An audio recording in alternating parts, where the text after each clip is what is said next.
ये दोस्तों कैसे हैं आप। आज की हमारी कहानी है कि अगर घर में परेशानी हो तो दोषी बहू ही क्यों। मम्मी, मैं कह रहा हूँ ना, मैं सिया से ही शादी करूँगा, अन्यथा मैं जिंदगी भर कुंवारा रह जाऊँगा और यह मेरा अंतिम निर्णय है। अब इस विषय पर मैं आपसे आगे बहस नहीं करूँगा। तब अभिनव की मम्मी रमा जी ने कहा, बेटा तू समझता क्यों नहीं है। हमने तेरे सामने सिया की जन्म कुंडली पंडित जी को दिखाई थी ना, और उन्होंने सिया की कुंडली में मांगलिक दोष बताया है।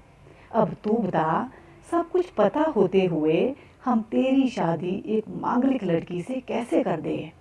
तू जानता नहीं कि मांगलिक दोष वाले की जीवन साथी की मौत जल्दी हो जाया करती है। इसलिए तुझे मैं समझा रही हूँ, तू भूल जा सिया को। रमा जी ने अभिनव को बहुत समझाया, पर अभिनव का कहना था कि जब मैंने सिया से प्यार किया था तब मैंने उसके साथ प्यार करते हुए जन्म कुंडली का मिलान नहीं किया था, ना ही मैं इन मिलानों को मानता हूँ।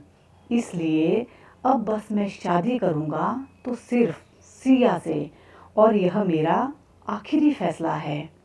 आखिर रमा जी को अपने बेटे की जिद के आगे झुकना पड़ा और पंडित जी के द्वारा बताए गए अनुसार सिया के मंगल दोष को दूर करने के लिए अभिनव के साथ शादी करने से पहले सिया की शादी एक पेड़ के साथ करवाई गई और उसके बाद सिया ने अभिनव से शादी करी।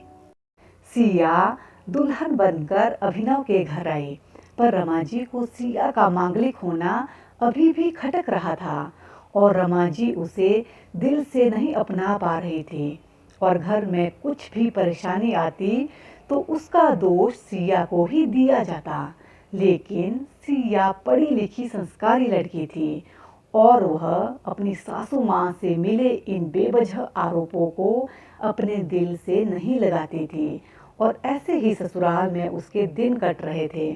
एक दिन अभिनव ऑफिस से जल्दी घर आ जाता है। तब रमा जी ने उससे पूछा, बेटा आज जल्दी कैसे आ गया।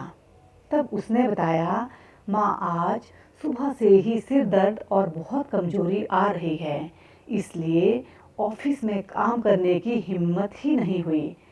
तब रमा जी ने कहा, चल बेटा जल्दी कर, हमें डॉक्टर के पास चलना चाहिए। तब अभिनव और रमा जी डॉक्टर को दिखाने गए। डॉक्टर को दिखाने के बाद मालूम पड़ा कि अभिनव को पीलिया हो गया है और दोनों जैसे ही घर लौटे, रमा जी ने घर को सिर पर उठा लिया और कहने लगी, जब से यह लड़की हमारे घर में आई है तब से हमारे घर में परेशानी और बीमारियां भी साथ में लेकर आई है। इसके कदम ही अशुभ है। अब देखो, इसका मांगलिक दोष हमारे बेटे पर भी असर करने लग गया है। कल को अगर मेरी बेटे को कुछ हो गया तो कौन जिम्मेदार होगा। तभी सिया ने कहा, मम्मी जी प्लीज़, और कितना नीचा दिखाएगी मुझे। आज तक मैं चुप रही क्योंकि पापा ने यही सिखाया था कि बड़ों के आगे ससुराल में जवाब मत देना, पर आज तो आपने हद ही कर दी। अगर मैं आज नहीं बोली तो जिंदगी भर खुद को माफ नहीं कर पाऊंगी। मम्मी जी, अगर आप पंडित जी पर भरोसा नहीं करती थी तो उनके कहे अनुसार आपने सारी मांगलिक दोष निवारण की विधि क्यों अपनाई। क्यों पहले आपने मेरी पेड़ से शादी करवाई। दोष मेरा मांगलिक होना नहीं है, बल्कि दोष तो मेरा आपकी बहू होना है, क्योंकि घर में जाने अनजाने में कुछ भी परेशानी आती है उसको आप मुझसे जोड़ देती है। और जब कोई सास अपनी बहू से सिर्फ नफरत कर रही होती है ना, तब यह बहू दोष बेटे बहू को नहीं, पूरे परिवार को परेशानी में डाल देता है। और इस बहू दोष से मुक्ति भी सिर्फ सास ही दिलवा सकती है। बहू को अपनी बहू माने, उसे दिल से अपनाए, उसे भी सम्मान दे और यह महसूस कराए कि वह भी इस परिवार का सदस्य है। नहीं तो बहू दोष मांगलिक दोष से भी ज़्यादा पीड़ादायक हो जाता है। सिया की कही हुई बातें रमा जी के दिल को झकझोर रही थी और उन्हें मन ही मन पश्चाताप भी हो रहा था। उस समय उन्होंने सिया को कुछ भी नहीं कहा। थोड़े दिन बाद अभिनव बिल्कुल ठीक हो गया और ऑफिस जाने लगा और 1 महीने बाद अभिनव की सैलरी भी बढ़ गई। तब उसने घर आकर इसका श्रेय सिया को दिया। तो रमा जी बोली, हाँ सही है बेटा, तू तो सारा श्रेय बहू को ही देगा। तेरी माँ का आशीर्वाद भी तो तेरी प्रगति के पीछे रहता है तेरे साथ। तू तो मुझे श्रेय देना ही भूल गया। तब अभिनव ने कहा, माँ इस बार सिया का मांगलिक दोष मुझ पर और ना ही मेरी तरक्की पर लगा।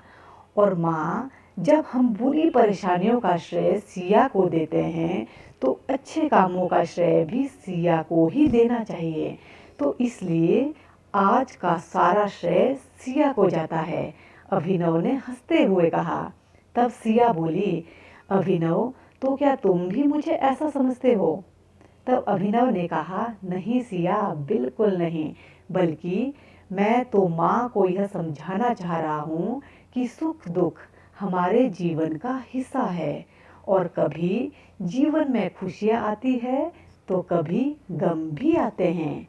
इसके लिए हमें परिवार के सदस्य या अपनी बहू को दोष देना उचित नहीं है।